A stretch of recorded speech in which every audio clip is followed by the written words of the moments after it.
शिव और शक्ति की भक्ति और आत्मा का सत्य, इसके बारे में बात करेंगे। माँ सती और माँ पार्वती की कहानी एक प्रतीक है सच्ची भक्ति और आत्मसम्मान का। माँ सती ने शिव को चुना था, एक ऐसे देव को जिससे समाज ने त्यागा, जिसे कोई राजा नहीं मानता था, जिसे लोग अपवित्र समझते थे। लेकिन माँ सती ने भीड़ की नहीं, अपनी आत्मा की सुनी। उन्हें पता था कि शिव बाहरी नहीं, भीतर के सत्य है। उनके पिता दक्ष ने उनका अपमान किया, शिव का तिरस्कार किया, फिर भी माँ सती ने अपने प्रेम और विश्वास से समझौता नहीं किया, और जब अपमान की सीमा पार हुई, उन्होंने अपने प्राण तक त्याग दिए।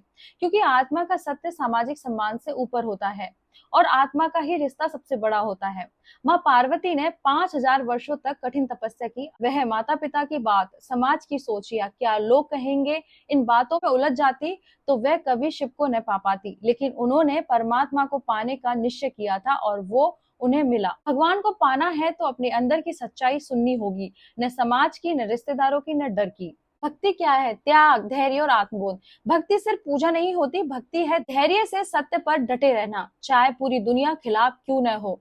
भक्ति में शांति चाहिए, हर पल लड़ाई नहीं, हर पल समर्पण चाहिए। भक्ति में मैं नहीं होता, सिर्फ वो होता है। जो व्यक्ति वाकई भगवान को चाहता है, वो हर चीज छोड़ने को तैयार होता है, यहाँ तक कि अपनी इच्छाएं, अहंकार, डर, रिश्ते, सब कुछ। संसार क्या है? माया। ये संसार, ये रिश्ते, ये शरीर सब अस्थायी हैं।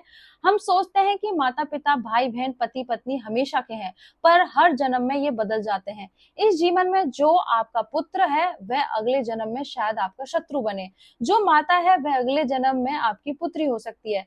रिश्ते शरीर के हैं, आत्मा के नहीं, और हमारी सच्चाई आत्मा है। सच में स्थायी एक ही संबंध है, आत्मा और परमात्मा का, वही शिव शक्ति का संबंध है। हम शरीर नहीं, आत्मा है। जो दुख हमें मिलते हैं वे शरीर को मिलते हैं, आत्मा को नहीं। लेकिन हम आत्मा को भूलकर खुद को शरीर समझ बैठते हैं, और फिर दुख, मोह, भय में फंस जाते हैं।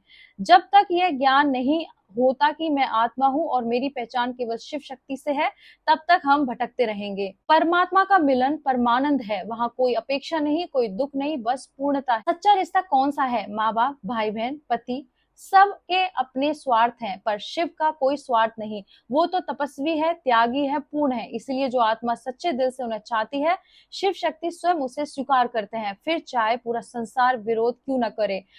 परमात्मा ही सच्चा मित्र है, सच्चे माता पिता और सच्चे प्रेमी। बाकी सारे रिश्ते केवल माया का बंधन। अंत में केवल एक सत्य रहेगा, परमात्मा और आत्मा का मिलन। जब यह शरीर समाप्त होगा, तब न कोई रिश्ता बचेगा, न पैसा, न समाज, न मान सम्मान। सिर्फ एक चीज बचेगी, आपकी आत्मा का स्तर और परमात्मा से आपका संबंध।